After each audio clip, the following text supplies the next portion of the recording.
Era 1980-an menandai kemunculan Lady Diana Spencer yang membawa angin segar ke dalam keluarga kerajaan Inggris. Di tengah tradisi monarki yang kaku dan menjaga jarak, Diana tampil hangat, membumi, dan selalu tersenyum. Ia bahkan kerap menyalahi protokol istana dengan menolak memakai sarung tangan saat bertemu rakyat. Ia lebih memilih bersentuhan langsung demi menunjukkan kepeduliannya. Diana menghadirkan sosok manusiawi di balik tembok istana Windsor yang dingin itu. Pertanyaan besar muncul, mengapa Diana bisa begitu dicintai? Bagaimana kisah cinta yang berliku? Luka pengkhianatan dalam pernikahannya dengan Pangeran Charles justru membuat publik kian bersimpati kepadanya. Pembahasan ini akan membedah perjalanan Diana dari dongeng pernikahan, pahitnya perselingkuhan, hingga dedikasi kemanusiaan untuk memahami mengapa People Princess ini tetap menjadi legenda di hati banyak orang di Inggris. Mari kita kupas lebih dalam.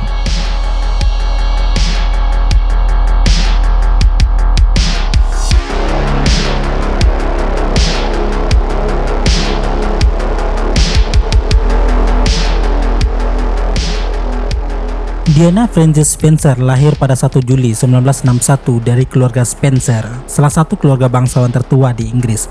Meskipun berdarah biru, keluarga Spencer bukan bagian dari keluarga inti kerajaan. Ayahnya adalah Earl Spencer ke-8, sementara ibunya, Frances Rhodes, berasal dari keluarga ningrat Irlandia. Masa kecil Diana jauh dari sempurna. Orang tuanya bercerai ketika ia berumur 7 tahun. Perceraian itu meninggalkan luka yang mendalam. Diana kecil tumbuh dalam kerinduan kasih sayang dan stabilitas keluarga. Pengalaman rapuh ini membentuk kepribadiannya menjadi sosok yang sensitif dan empatik. Ia mudah tersentuh oleh penderitaan orang lain, mungkin karena ia sendiri pernah merasakan sepi dan terluka di usia yang belia. Sebagai remaja, Diana bukan siswa berprestasi tinggi secara akademis, tapi ia dikenal penyayang anak-anak dan gemar melakukan kerja sosial. Sebelum menikah, ia bekerja sebagai asisten guru TK, gambaran gadis biasa yang kelak memasuki dunia kerajaan. Latar rakyat jelata, Diana inilah yang membuat publik merasa ia satu di antara mereka. Meskipun ia sebenarnya berasal dari keluarga aristokrat, kombinasi status bangsawan dan perilaku sederhananya menjadi modal besar yang kelak menumbuhkan simpatik publik. Tanggal 29 Juli 1981, dunia menyaksikan pernikahan akbar Pangeran Charles dan Lady Diana di Katedral St. Paul, London. Media menyebutnya sebagai pernikahan dongeng. Upacara megah itu disiarkan ke 74 negara dan ditonton lebih dari 750 juta orang di seluruh dunia. Bagi rakyat Inggris dan jutaan pemirsa global, Diana bak Cinderella modern, gadis 20 tahun yang pemalu, cantik dan bukan dari keluarga kerajaan, kini menikahi sang pangeran pewaris tahta. Senyum malu-malu Diana dan kecantikannya dalam balutan gaun pengantin spektakuler segera memikat hati publik. Surat kabar menjulukinya Saidi karena sifat yang pemalu menambah kesan lugu seorang putri dongeng. Namun dibalik kemegahan upacara dan sorotan kamera, benih-benih tragedi sesungguhnya sudah ada sejak awal.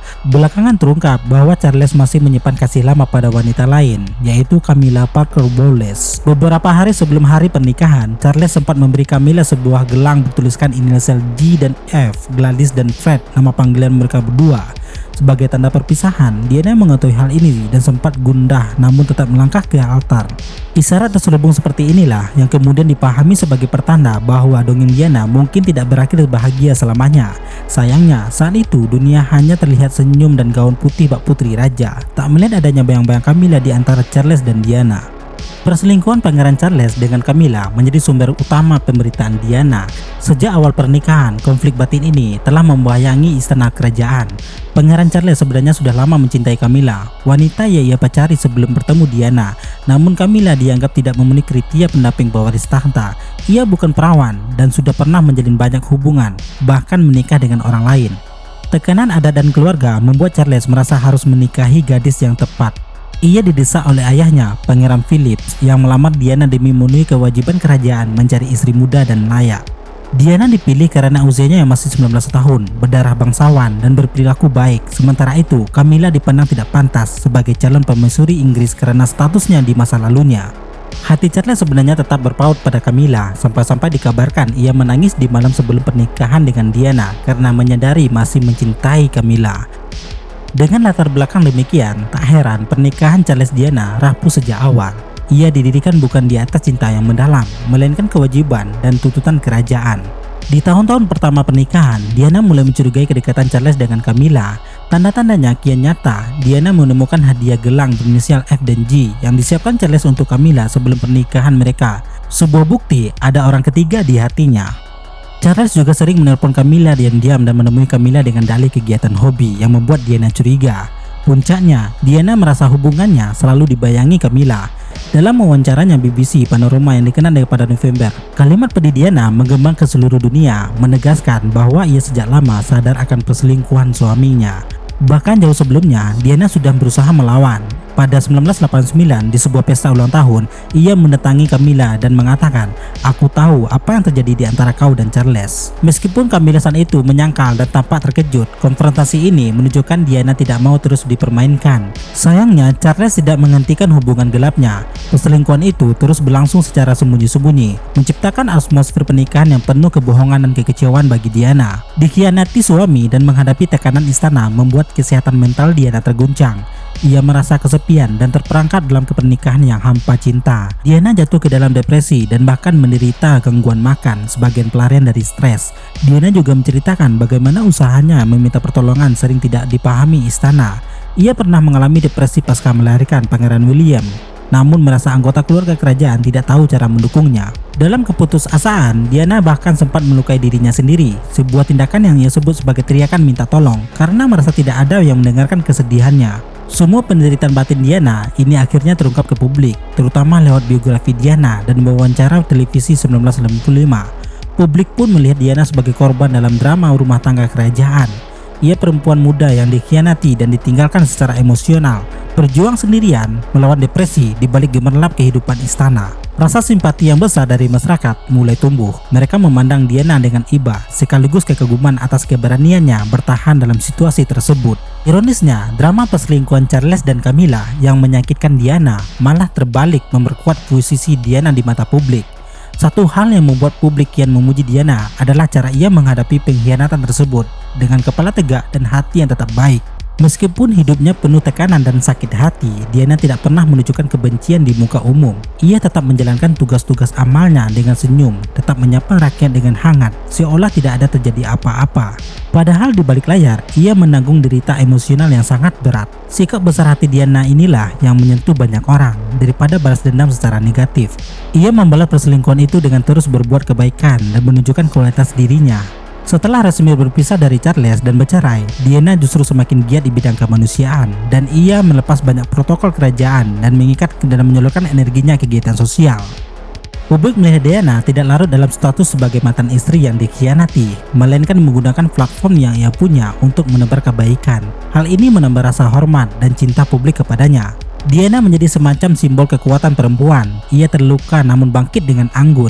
Ia tidak pernah mencaci Charles atau Camilla secara terbuka, bahkan dalam wawancara Panorama. Meski mengakui ramainya pernikahannya, Diana tidak menyerang pribadi Camilla. Ketika ditanya apakah Camilla faktor rusaknya pernikahan, Diana hanya menjawab diplomatis namun tajam dengan kalimat, 3 orang dalam pernikahan ini. Publik menilai Diana tetap bermartabat. Dan puncaknya, ketika Diana meninggal, banyak yang merasa marah pada Charles dan Camilla, kemarahan yang lahir dari kecintaan dan pembelaan terhadap Diana.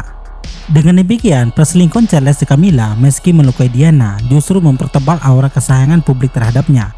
Diana dipandang menang secara moral, dan sejarah pun akhirnya lebih memujanya daripada pasangan yang mengkhianatinya.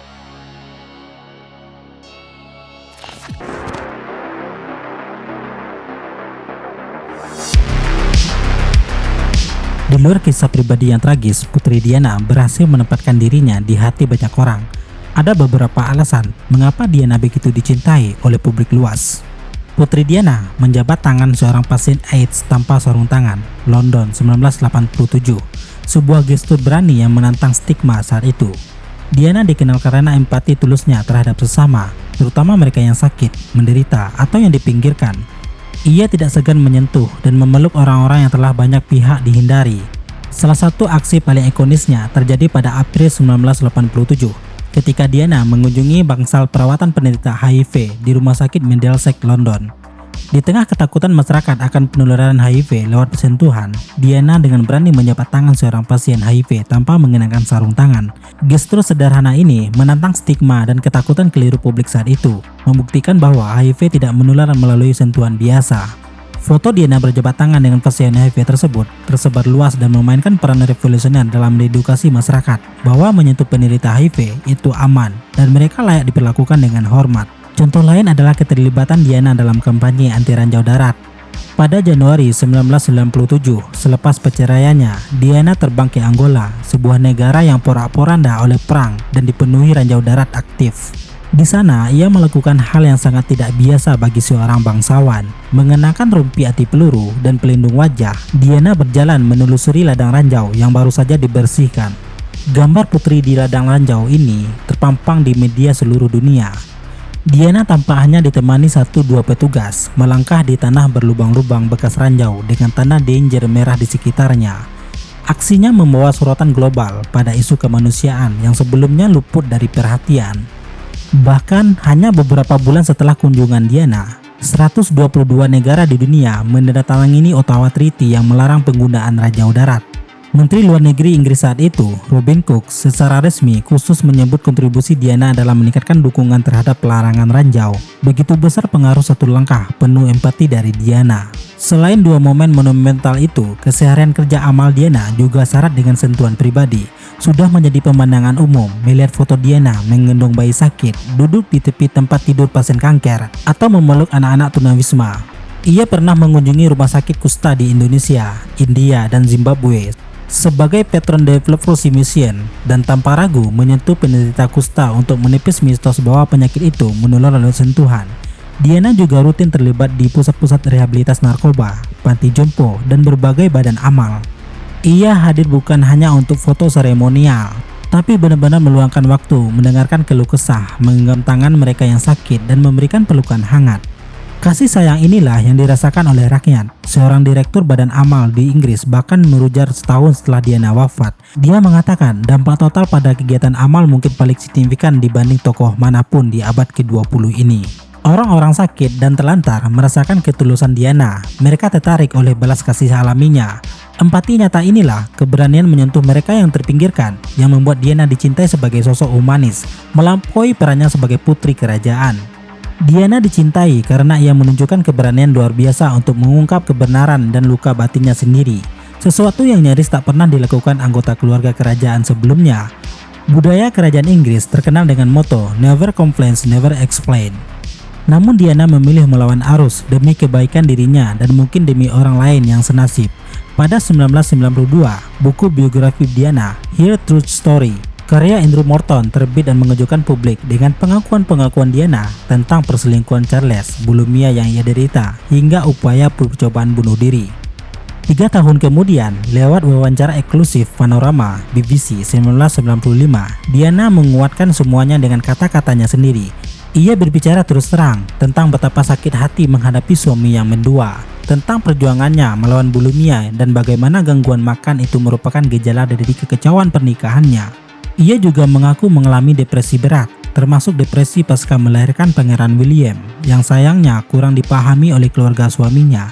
Bahkan Diana mengonfirmasi rumor bahwa ia sempat melukai diri, yaitu memotong pergelangan tangannya sendiri, sebagai ekspresi frustasi karena merasa tidak didengar oleh siapapun di istana. Keberanian Diana membuka sisi gelap kehidupannya ini membuat dunia terpengangah. Belum pernah ada anggota kerajaan Inggris bicara secara begitu personal. Tetapi langkah Diana ini justru membuat publik, terutama kaum wanita, merasa terhubung dengannya. Diana menampilkan diri apa adanya, seorang perempuan muda yang pernah hancur, namun berjuang bangkit. Ia mengakui kelemahan, dan justru dari situ terlihat kekuatannya. Banyak orang melihat Diana sebagai simbol ketangguhan. Ia berani melawan ketekanan untuk bungkam, memilih jujur pada publik demi menyuarakan apa yang dialaminya. Pengakuannya tentang bulimia dan depresi juga membantu mengurangi stigma terhadap isu kesehatan mental dan gangguan makan pada 1990-an, menginspirasi banyak orang untuk mencari pertolongan. Singkatnya, Diana dicintai karena kejujurannya, keberaniannya menentang senyum palsu istana yang menunjukkan bahwa seorang putri pun bisa terluka dan rapuh. Dan pada akhirnya ia membuktikan bisa keluar dari kerapuhan itu dengan anggun. Julukan The People Princess disematkan pada Diana oleh Perdana Menteri Tony Blair sesaat setelah kematiannya pada 1997. Istilah ini begitu tepat menggambarkan posisi Diana di hati masyarakat. Dia dipandang sebagai putri milik rakyat, bukan milik istana semata. Berbeda dengan bangsawan tradisional yang terkesan eksklusif, Diana justru menampilkan diri sebagai wakil rakyat kebanyakan. Ia bisa tertawa lepas dan berbincang dengan anak sekolah, memegang bayi penderita HIV, hingga duduk di lantai bermain dengan balita. Hal-hal yang dulu nyaris tak pernah dilakukan keluarga kerajaan Inggris. Sikapnya yang hangat dan rendah hati membuat orang-orang merasa dekat, seolah mengenal pribadinya. Diana kerap menyapa kerumunan langsung, menjangkau tangan orang-orang yang menunggunya berjam-jam di luar acara resmi. Ia tidak pernah segan memeluk orang asing yang menangis saat bertemu dengannya. Semua ini kontras dengan protokol kerajaan yang biasanya penuh batas. Tak heran jika rakyat jelata merasa Diana adalah bagian dari mereka. Ketika Diana bercerai dan kehilangan status Her Royal Highness pada 1996, simpati publik justru makin besar. Ia dianggap outsider dari institusi yang menyakitinya, namun tetap insida di hati rakyat. Julukan People Princess juga tercermin dari kiprah sosial Diana. Ia pernah menjadi patron atau presiden lebih dari 100 badan amal, mulai dari organisasi tunawisma, penderita lepra, kanker, hingga kampanye anti pengeboman. Dalam menjalankan tugas amal tersebut, Diana melakukannya dengan sepenuh hati dan menyentuh banyak orang di berbagai lapisan masyarakat. Rakyat melihatnya bukan sekedar menjalankan kewajiban kerajaan, melainkan karena panggilan nurani. Inilah yang membuat Diana dicintai lintas batas. Ia bak ratu di hati rakyat, meskipun bukan lagi ratu secara gelar resmi. Hingga kini, gelar People Princess tetap identik dengan Diana, menandakan betapa kuat hubungan emosional antara dirinya dan jutaan orang biasa di seluruh dunia. Ia diingat membawa human touch ke dalam monarki, menjembatani jurang antara istana dan rakyat. Diana menjadikan keluarga kerajaan terasa lebih membumi dan relevan bagi orang kebanyakan. Itulah sebabnya ia terus dikenang dengan cinta. Diana adalah putri yang benar-benar milik rakyat. Diana kerap menyebut dirinya every Hanson mother, ibu yang terlibat langsung dalam pengasuhan anak-anaknya. Peran Diana sebagai ibu dari Pangeran William dan Harry sebagai bagian penting dari pesonanya di mata publik. Selama ini, tradisi kerajaan cenderung menyerahkan pengasuhan anak pada pengasuh dan menerapkan disiplin ketat. Diana mematahkan tradisi tersebut. Ia membesarkan William dan Harry dengan penuh cinta kasih dan berusaha memberi mereka kehidupan yang senormal mungkin. Yang paling menonjol, Diana bertekad membuka mata William dan Harry terhadap realitas di luar istana. Ia secara rutin mengajak mereka mengunjungi rumah sakit, panti asuhan, dan penampungan gelandangan. Pemandangan tak lazim pernah terlihat ketika Prince William kecil, pada saat itu 11 tahun, menemani ibunya berkunjung ke Center Point, sebuah penampungan tunawisma di London. Diana memperkenalkan William pada para remaja tunawisma, berbincang hangat bersama mereka, agar putranya memahami bahwa tak semua orang hidup beruntung. Pengalaman masa kecil ini membekas pada William. Ia mengaku kunjungan bersama ibunya memberi kesan mendalam dan abadi padanya tentang pentingnya peduli dan sesama yang kurang beruntung. Kini, Pangeran William meneruskan warisan ibunya dengan terlibat aktif di Badan Animal Tunawisma. Ia menjadi pelindung Center Point, posisi yang dulu dipegang Diana. Bagi publik, gambaran Diana sebagai seorang ibu yang penyayang dan normal ini sangat memikat. Foto-foto dirinya mengantar William ke sekolah di hari pertama atau berdiri di wahana permainan menggendong Harry menunjukkan sisi manusiawi seorang putri. Diana berhasil memberikan kasih sayang melimpah kepada anak-anaknya, meski ia sendiri kekurangan kasih sayang dari suaminya. Ia pernah berkata ingin agar putra-putranya memahami emosi orang lain, kepedihan dan kesulitan hidup orang-orang, nilai empati yang ditanamkan sejak dini. Publik mengagumi cara Diana mendidik William dan Harry dengan kelembutan namun juga keteguhan. Ia tidak memanjakan mereka dalam kemewahan istana semata, tetapi mengajarkan nilai kehidupan. Hal ini menjadikan Diana sosok ibu panutan ketika melihat William dan Harry tumbuh menjadi pria dewasa yang peduli kemanusiaan. William dan Harry kini giat dalam berbagai amal, mengikuti jejak ibunya. Masyarakat makin menghargai peran besar Diana di baliknya. Citra Diana sebagai ibu sangat protektif dan rendah hati, menambah alasan publik mencintainya. Semua cinta dan simpati publik terhadap Diana mencapai puncak yang dramatis pada saat kematian yang tragis pada tanggal 31 Agustus 1997. Dini hari, kabar duka datang dari putri Diana mengalami kecelakaan mobil di terowongan Pont Allemand di Paris dan meninggal dunia seketika. Dunia tersentak, rakyat Inggris bagai tak percaya bahwa putri rakyat mereka telah tiada. Reaksi yang kemudian terjadi benar-benar di luar dugaan dan belum pernah terjadi sebelumnya dalam sejarah modern keluarga kerajaan. Sejak beberapa jam setelah kabar kecelakaan itu, ribuan orang mulai berdatangan ke depan gerbang Istana Kensington, kediaman Diana di London, dan Istana Buckingham. Mereka membawa karangan bunga, kartu ucapan, foto Diana, lilin, boneka, dan berbagai tanda cinta lainnya. Dalam hitungan hari, lautan bunga menghiasi halaman istana hingga menggunung setinggi pinggang orang dewasa. Diperkirakan antara 10 hingga 15 ton karangan bunga atau sekitar 60 juta tangkai bunga diletakkan di masyarakat di lokasi-lokasi peringatan Diana di London. Bunga-bunga ini membentang luas bak permadani, bahkan petugas sampai kewalahan menampungnya. Orang-orang dari berbagai penjuru datang untuk memberikan penghormatan terakhir. Mereka menangis terseduh-seduh di jalanan, saling berpelukan meski tak saling kenal. Semua bersatu dalam duka kehilangan sosok yang dicintai. Pemandangan warga Inggris yang biasanya terkenal dingin dan menahan emosi, kini menangis terbuka, meninggalkan pesan-pesan baru. Buku-buku bilang sungkawa disediakan di berbagai tempat dan antriannya mengular hingga berjam-jam. Puncak dari segalanya adalah upacara pemakaman Diana pada 6 September 1997. Prosesi pemakaman yang disiarkan televisi itu ditonton lebih dari sekitar 2,5 miliar orang di seluruh dunia. Rekor pemirsa global yang luar biasa itu. Di London, sekitar 1 juta orang berjajar diduduki arak-arakan peti jenazah dari Istana Kensington ke Westminster Abbey. Suasana hening penuh haru, banyak yang melempar bunga ke arah mobil jenazah yang membawa Diana. Saking banyaknya tangkai yang dilempar, sopir sampai harus menyalakan wiper kaca depan selama perjalanan. Dalam upacara di dalam gereja, Sir Elton John menyanyikan lagu Sandal in the Wind versi khusus Diana. Sementara adiknya, Earl Charles Spencer, menyampaikan pidato emosional yang sedikit banyak menyindir keluarga kerajaan atas perlakuan mereka pada Diana. Di luar gereja, ribuan orang ikut menangis dan bertepuk tangan panjang sebagai salam perpisahan. Masa berkabung pasca kematian Diana menjadi titik balik bagi kerajaan Inggris. Ratu Elizabeth II yang awalnya dikritik karena terkesan dingin, butuh 5 hari hingga ia berpidato khusus mengenang Diana. Akhirnya mengakui bahwa Diana luar biasa dan dicintai oleh rakyat. Gelombang cinta yang ditunjukkan rakyat saat Diana wafat menegaskan statusnya sebagai legenda. Belum pernah ada anggota keluarga kerajaan, bahkan mungkin tokoh publik manapun di Inggris yang wafatnya disambut dengan jutaan bunga, tangis kolektif satu bangsa, dan sebutan kematian yang mengubah Inggris. Sosiolog dan sejarawan pun mencatat momen ini sebagai fenomena mass grave terbesar di Britania Raya pada abad ke-20. Semua itu merupakan bukti nyata betapa Diana dicintai oleh rakyatnya. Ia telah melampaui statusnya sebagai individu. Diana menjadi semacam simbol harapan dan kebaikan, sehingga kepergiannya dirasakan sebagai duka pribadi oleh jutaan orang. Pada akhirnya, Putri Diana menjadi legenda karena ia menyentuh hati manusia, bukan karena gelar atau statusnya. Warisan yang ia tinggalkan terasa nyata, dari perubahan sikap terhadap HIV dan AIDS, dorongan global melarang ranjau darat, hingga 2 putranya meneruskan jejak kepeduliannya.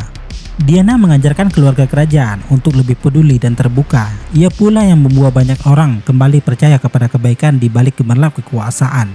Dunia akan selalu mengenang mata biru Diana yang sendu namun hangat, senyumnya yang malu-malu, lambaian tangannya yang penuh kasih. Gelar People Princess akan terus melekat padanya, karena memang begitulah ia di hati kita, putri milik rakyat, dicintai kemanusiaan.